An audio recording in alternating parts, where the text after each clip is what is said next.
Hello, Channel Automation podcast listeners. Welcome back to another deep dive into the techniques that convert leads. I'm your host, Casey Urias, and today I am joined by our awesome friend from Reputation MD, Todd Lewis, and it's wonderful to have you back again, Todd. How have you been? I've been good. Thank you, Casey. It's good to see you. Thanks for having me back. Very cool. So I know we just sort of touched the surface last time you were here, and if you haven't already seen our podcast with the Reputation MD, I recommend going back and taking a listen to that, because now we're going to get more into the nitty-gritty of how you can keep your reputation good. And that way, when people look up your business for the first time, you're trying to acquire new clients, Todd is the expert here. And so we want to make sure that bad reviews, any kind of bad rating, any kind of beef with the BBB that you have, this is the way that you can kind of take steps to get better, so that way you can continue along your business without having to kind of fight an array of bad reviews, right? So to get started, there's some new conversation going around in terms of keeping your reputation good, including what Todd let me know, NA rating or grade. So first of all, tell me what NA rating and grade is, and then what it goes for, like complaint patterns and what you can do to keep in the good graces. You got it. So, good morning again, Casey. This is a brand new thing that the BBB, the Better Business Bureau, has done. It came out, I would say, about 9 months ago, and what they've done is they've assigned what's called an NA rating, an NR rating, the NR rating not rated. And now that I've had a little bit of experience with it, I'm understanding what they're trying to do.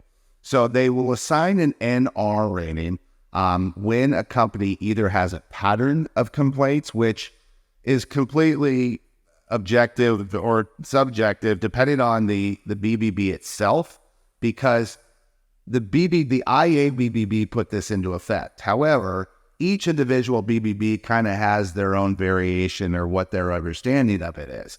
So while someone in Texas can have 5 complaints for the same reason and not have an NR rating, someone in California may have 5, and then that BBB goes, that's a pattern.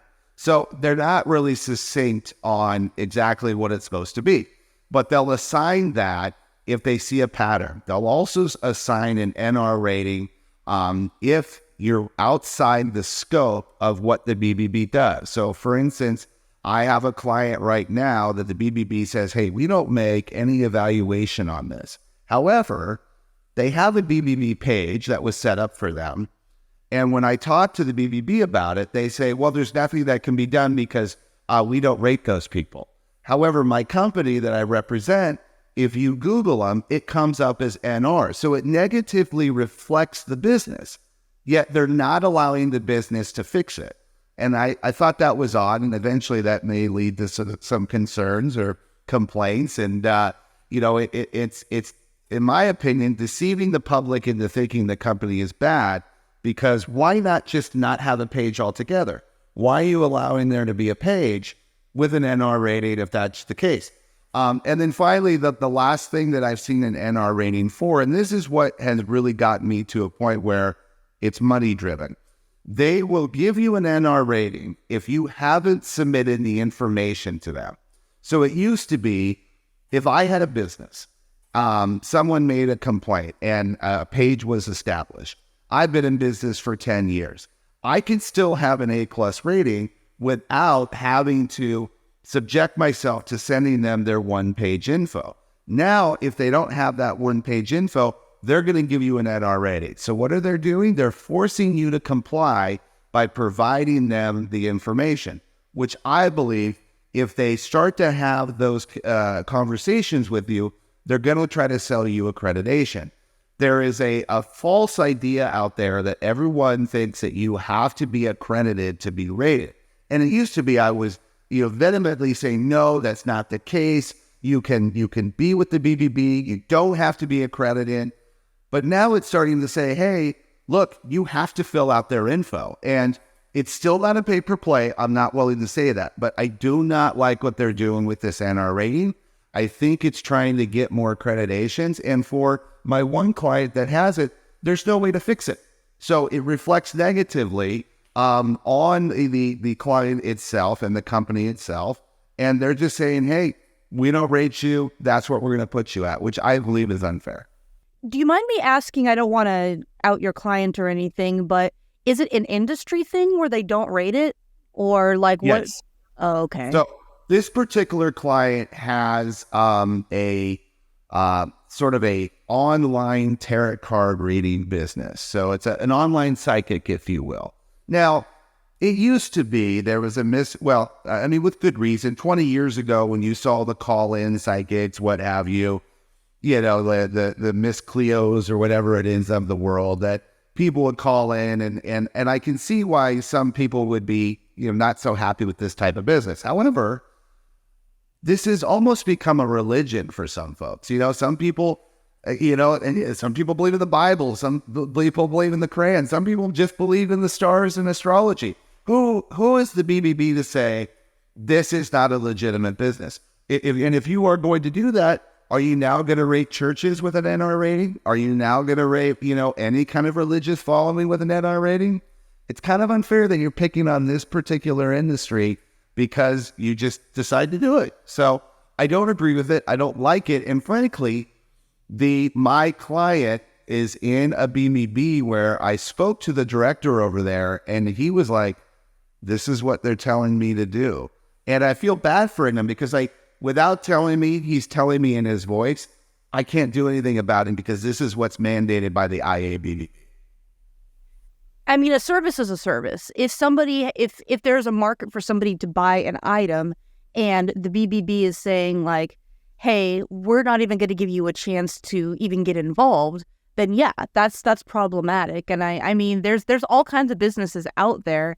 And if somebody wants to buy something and it is a legitimate registered business, then yeah, there's a gap. The better business. And if you're going to take a stance, and say, we don't rate you, well, then get rid of the page, because the NR rating is reflecting negatively online with my client. It makes you look sketchy.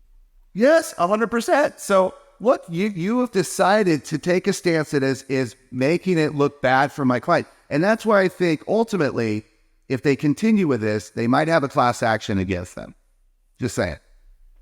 Dang. I mean, I never would have thought that, because usually when you're thinking of the Better Business Bureau, I mean, I don't know if I was looking into that industry personally, if I would be looking at the BBB as the source of truth with that kind of business anyway. But it is interesting, and it doesn't really feel fair that they would have that page, just like what you were saying. So yeah, and they SEO very well organically. So if it's the third link, you're darn right I'm going to look. So just get rid of the page, BBB altogether. Like, come on, guys, it's not fair. And I will say from experience that when I have worked with other clients, at least in the home improvement industry, and BBB is God to them, because Yes. That is how you know a contractor is somebody who's reliable. They would not let me work with NR companies. As soon as they saw that, they're like, that contractor's not reliable. So you're absolutely right. There's a stigma. As soon as there's a stigma for sure, 100%. And I understand why they're doing it, but I believe it's a very bad business decision. I mean, let's be honest. The BBB is a dying brand. I hate to say that. For boomers love it. But as generations get older, like, people don't look to the BBB anymore. So they're isolating themselves even more by making this decision. It's, they've kind of dug their heels into the sand. I've tried to have conversations with them. I haven't become their favorite person in the world. I've had some heated conversations, and some of them have just flat out barred me from working with them, because I have kind of figured out how to work their system without them getting involved. And that's what I do for my clients. And I feel justified in that. If you were going to unjustly treat my clients, I'm going to tell people how to fix it. So, it's like, I'd rather be friends with you, but if you don't want to work with me, okay, let's go the other route. So yeah, it sounds like you're like pulling the gloves off on behalf of your clients. And yeah, I completely respect that. You're going to bat for them because, especially when you're like running a business, you've got a lot of other things on your mind rather than fighting with the BBB. So a lot of people are just kind of like, you know what, whatever, that's my rating. It sucks. I'm going to lose people. but they just feel like that there's nothing that they can do about it. I will say, though, I'm a little bit nosy. Like, do you have any, like, beef with the BBB stories that we could talk about? Because I think that would be fun. I know you can't disclose too much, but I like the juicy details. Here's my biggest beef with them. So basically what has happened with the Better Business Bureau is they will critique positive reviews to no end.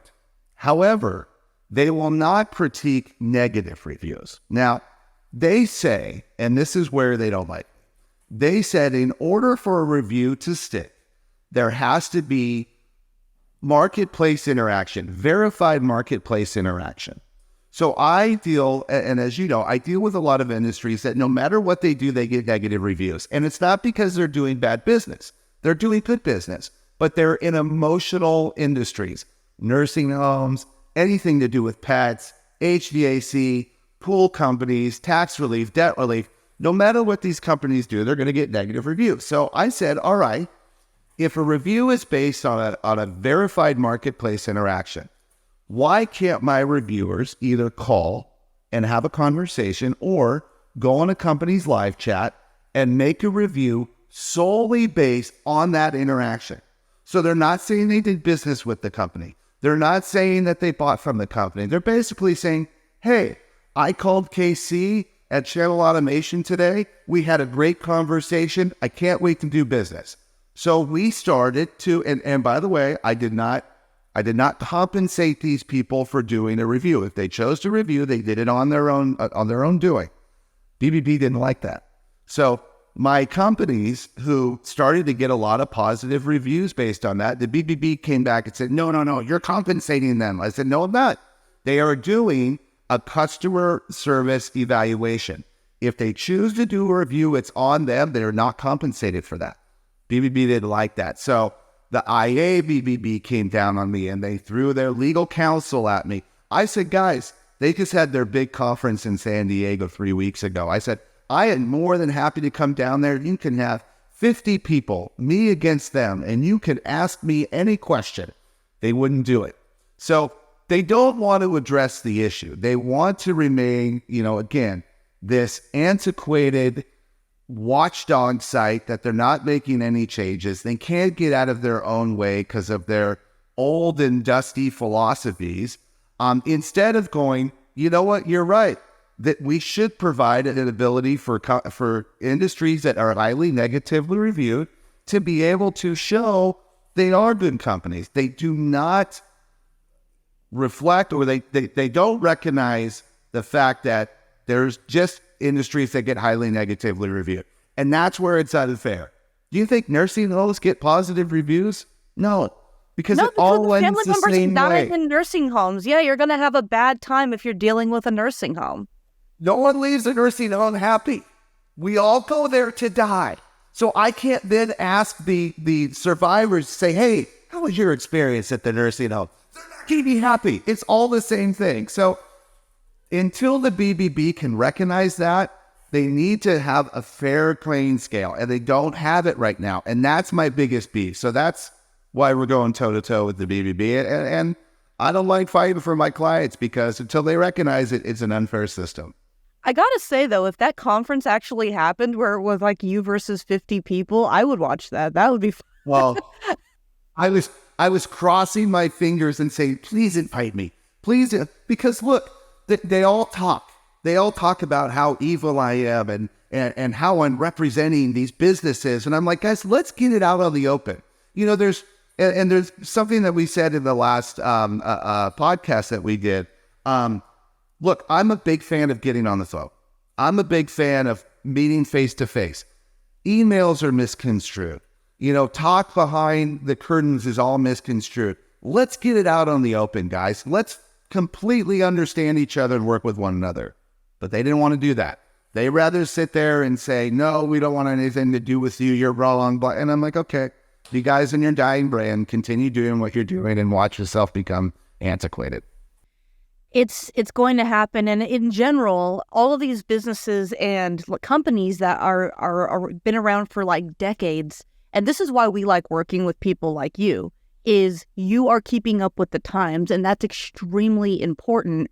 Like, you have to continue to develop your business to make sense in the position that you're in right now. And there are like people who are stubborn and digging in their heels, like you said, it's going to be a problem for them in the future because they're going to get to the point of where people don't trust their opinion. And with BBB, that's all they have is trust. The landscape is always changing in reputation. And look, I the only reason I got into reputation is because I came from a highly negatively reviewed industry. So I learned some tricks and I learned how to do things. And then people started just asking me to do it for them. And then, years later, I am the reputation MD. So I'm even noticing things, and I'm getting calls about fake Instagram comments or fake Facebook comments. Like, I'm noticing that people have dummy accounts where they will blast competitors or blast competing podcast hosts, or just build themselves up with these all positive reviews. And with with technology getting more advanced with ChatGPT, they will write 30 reviews and then have their dummy accounts then post those reviews. And you can always see it. Like, the trained eye can recognize it, especially with like Google. If you see a negative, and if you go to the Rep MD, someone attacked me, and all of my Google reviews, they have one review and no picture. I'm like, come on, guys. And I replied to it. I'm like, hey, and I invite anyone to look at it. Go to the Reputation MD. You'll see the negative ones. That's how I fight back. And I know, look, I'm going to be a target. I get it because I voice my opinion on it, and I'll call it out, and people don't like that because, look, if you're going to play that game, I hate to use the cliche, you're going to play with matches, you're going to get burned. If you're going to play that game and you're going to negatively attack somebody, I'm going to call you out on it. That's one thing I get requests for all the time. Can you do this to my competitor? I don't do that. I don't want anything to do with that. I stay positive. I'll fix you. I can tell you how other people attack their competitors, but I'm not into that. I think do unto others. But in business these days, you have to be on the defensive. Like, we're all going to get attacked. And the bigger the company you have, the bigger the target on your back. That leads exactly into what I wanted to ask you about, because when I think of reputation, the first thing I think of, especially when you're talking about like people like the Better Business Bureau who are just reviewing reviews point blank, I'm sure they have some sort of like AI that picks up 5-star versus 1-star. Anytime I see a whole slew, 20 to 40, it's almost always 20 to 40, of positive or negative reviews where you have these AI attacks, like you said, using ChatGPT. What can you do to combat that? Is there any way to combat it right now? I mean, right now there's not. So Google is I'm noticing that Google is what we call washing a lot of reviews. Mostly they're washing positive reviews. When I say wash, they get rid of them. However, again, overall, every review site does not critique negative as much as they critique positive. You can flag them on Google and cross your fingers and hope that they're going to be removed. But for instance, on the Reputation MD, I got 5 negative reviews in 1 hour. Suspicious? Yeah, absolutely. And all of their last name is Smith. It's always one review. Right. Their No display picture is a picture of a flower. Clearly, they're fake, or they're a bot, or they're a dummy account. I flagged all 5, they removed 1. So you're kind of screwed as a business until Google does take some sort of effect and take some action into doing that. But for right now, the only chance that you have is to bury the negative with positive, and that's what I do. There's certain ways to do it. There are people that will, you go on Fiverr and use people overseas. However, I do see those reviews get washed a lot. Or you could use a service like mine, which are actual real people with real mature accounts. Either way, you're screwed. Like, you have to do something, otherwise you're going to lose business. And Google has not done enough to try to combat that. Nor has Yelp or BBB or really any of the watchdog sites out there. So one of the common questions that I've gotten from my clients, and obviously I'm not an expert, but I work with some clients that have numerous bad reviews. And again, home improvement industry, it is a toss-up because maybe it's like, they want to have a particular color tile, and you're like, okay, here's the tile that you chose. And they're like, well, I don't like how it looks under this light. And they can't do anything about that other than try to make the person happy. But then by that point, they've usually already left a bad review. And so one of the things they ask me, because I always am talking about, because what I've learned from you, bury the bad with the good. Is there a way to make the negatives 100% disappear? Is there a way to do that? Or do you have to just bury? No. I mean, the only thing you can do is, and channel automation, by the way, has a great service to be able to go after reviews for your happy customers. The reason that I started this company is because when you don't have an option to survey your customers, patients, what have you, that's where my solution comes in place. But, the best example I gave is I had this woman who called me one day and said, I've got a baby photography company, and I'm looking for more positive reviews. Like, that is a perfect solution for channel automation because you have happy clients. I deal with people like, again, the nursing homes, and I don't want to, beat a dead horse, but they can't send a survey out to those folks. So if you do have something where generally your clients are happy, your customers are happy, and you're in an industry that doesn't get highly negatively reviewed, channel automation is great for that. But if you are in a highly negatively reviewed industry, you're kind of screwed. Like, the negative is going to stick no matter what you do. So the only thing you can do is combat with positive. I can provide that solution for you or point you in the right direction. I take calls all day where I'm like, hey, look, I'm not the solution for you, but talk to Joe over at blah, blah, blah. He'll be great. And that's the great thing about the network that I've built is I can refer people to channel automation because that solution works the best for them. I can refer people over to Net Reputation, which will remove negative. And I have some guys over there that are great at what they do. And a lot of times they'll take it on contingency, which is awesome. So, no matter what their reputation issue is, I could offer up some sort of solution that hopefully will work for them. That's fantastic. And I think having a network, and especially when it comes to reputation, is extremely important because if you didn't know anybody, then there's no point, So, and thank you, by the way, for referring people to me, to channel automation as a whole. I appreciate it. Well, look, by the way, Vic Sun is awesome.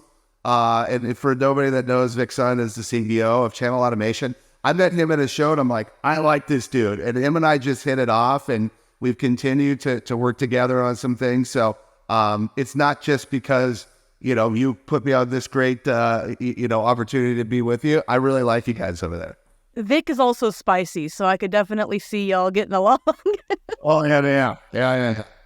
All right. So obviously, the last couple of weeks, and if you follow us on any of our social media platforms, which I encourage you do, we've been talking a lot about our upcoming webinar for TCPA and lead laws and how to protect yourself. And we're working with Troutman Amin LLC in order to do this awesome webinar. It's 1 hour where you have to spend normally hours and hours and hours researching on your own on Google, and you may be missing something. And so we just want to invite you. We don't have a whole lot of spots left because it is limited. And so if you want to join in, you can.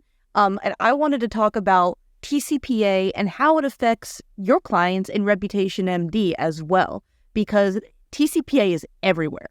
And so It's very, very relevant. So how do you work with TCPA over in your multiple industries? Well, I'm glad you asked me about this. So TCPA is something that has become an ambulance chaser opportunity for serial litigators. And I personally ran into one who tried to subpoena me for my client's records. And this guy is a serial litigator out of Phoenix, Arizona. And the courts hate him. Basically, I spoke to the courts and I'm like, wait, this guy signed his own subpoena. And basically, I filed a motion to dismiss and it was granted because I'm like, I do their BBB. I know nothing about them. Why are you subpoenaing me on this? So he was so mad that the motion was granted to dismiss that he put a negative review on the Reputation MD. I'm like, really? So let me tell you a little bit about these TCPA litigators. Here's what they do. Now, they're in the tax industry. and debt industry, frankly, here they will have 9 different cell phones. This is how they make their money. They'll have 9 different cell phones. They will call in and say, hey, I'm really interested in your service. Call me back on this number. And they'll call a sales rep and tell them that. So the sales rep is all excited and said, oh, yeah, I'll call you back right now. Calls them back. They'll go through it and go, yeah, I'm on the do not call list. Now I'm going to sue you. Like, that is entrapment. And there's nothing stopping these people from doing it. And look, I'll call these guys out. Antoine Ewing in San Diego. Jason Cruz in Phoenix. These guys, they're lower, they're the lowest scum of the earth. Like, get a real job, stop taking advantages of companies, and look, I'll say it, this is what they do. But if you're doing a lot of outbounding, you've got to go through like a Blacklist Alliance or TCPA litigators. Like, protect yourself, do what you can, and train your sales staff to recognize it. Normally, you can smell it out if a guy is a TCPA litigator. And it sucks because if you're in one of these industries that they're going to come after, you don't necessarily want to be as forthcoming as you can be about your company name, information, what have you, because these people are targeting you. So it depends on the industry that you're in. If you're call center based and you're doing a lot of heavy outbounds, make sure you're clearing your list. But even then, these people are setting you up to fail. They're gonna pinch you for 15, 20, 25 grand. Know who you're talking to. Go through TCPA litigators. Know the list of those idiots. But then also use a company like Blacklist Alliance to remove any of your numbers off of off the do not call. So again, this is one of those things where when you're in business, you're gonna get sued. One way or another, whether it's your employees, whether it's TCPA. If you're doing big business, the target gets bigger and bigger, and you always have to kind of, duck and move with the trends of these litigators. So I love that you guys are presenting the conference on it. I'm sometimes on the ugly side of these things, and you could tell that I'm passionate about these people, but they clipped me in my old business.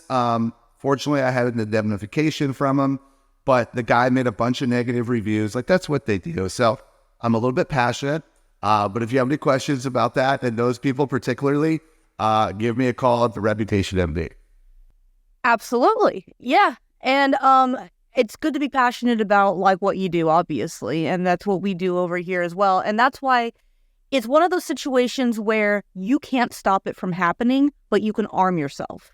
And everything that you're dropping right now in terms of like things that you can do to investigate if somebody's on a do not call list, if you're keeping track of your DNCs when somebody directly says, hey, I don't want you to call me, which a good, logical, kind, normal person would do. And that's another way to sniff out these guys that are just trying to get you into a lawsuit, is a normal person would be like, you called me once, I don't want to work with you, take me off your list. And so if somebody's like immediately goes to lawsuit, that's definitely a red flag. Yeah, and they're going to set you up. So just know that. Like, be careful with RVM.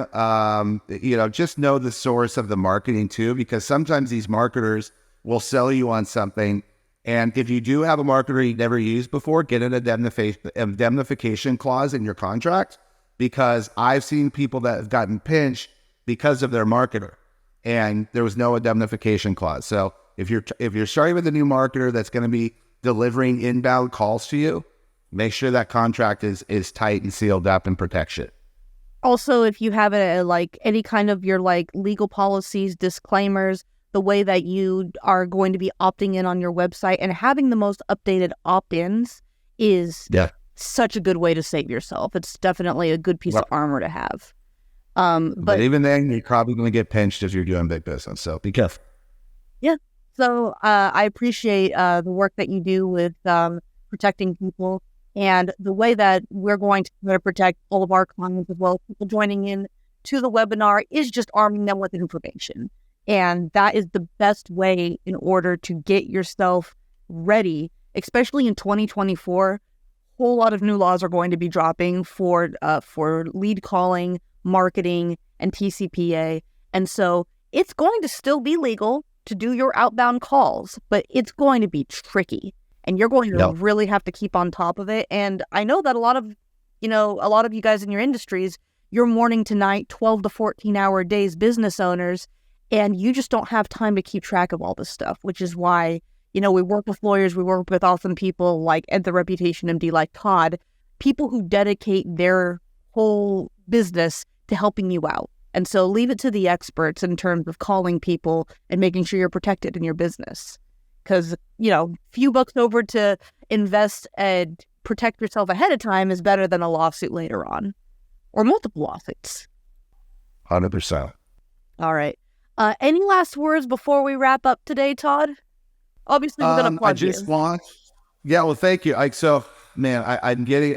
have before many, many moons ago, I used to be in reality TV production 25 years ago. So recently I went and shot a whole series of Reputation MD commercials on YouTube. So if you look up Reputation MD, there's a lot of good information there, a lot of the stuff that we're talking about, and I address a lot of the questions that I get.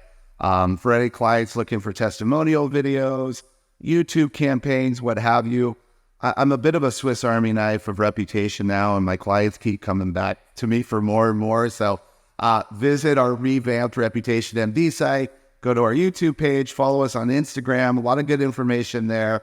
But other than that, if you just have a general question, or if you're as passionate about some of the stuff that I am, give me a call. Let's have some back and forth, and let me try to point you in the right direction. You put the nail in the coffin there, saying you used to be in reality TV. I'm going to go seek those out now. I'm going to find the oldest, craziest thing you've been doing in reality TV, and I'm gonna find that one. It was never in front of camera. It's always behind the camera. So I have quite a lot of experience. A good time in my life. I was in my 20s many moons ago, but I've kind of carried that experience on into reputation stuff. And I've watched your YouTube videos. They're extremely entertaining and well edited, and you definitely know what you were doing. And that makes more sense now that I know your background. I was like, dang, this guy just is like a natural on camera. That's so funny. Thank you. Anyways, that's going to be it for us today. Whether you love or you hate what we had to say, we do want to talk to you. And so go ahead and shoot us an email at hello@channelautomation.com. Also, please consider subscribing to this podcast and also following the people that we have on here as guests. They're awesome people. And we always make sure to put links in the description if you're looking for more information on the guests that come in. And so, as always, keep that lead conversion high.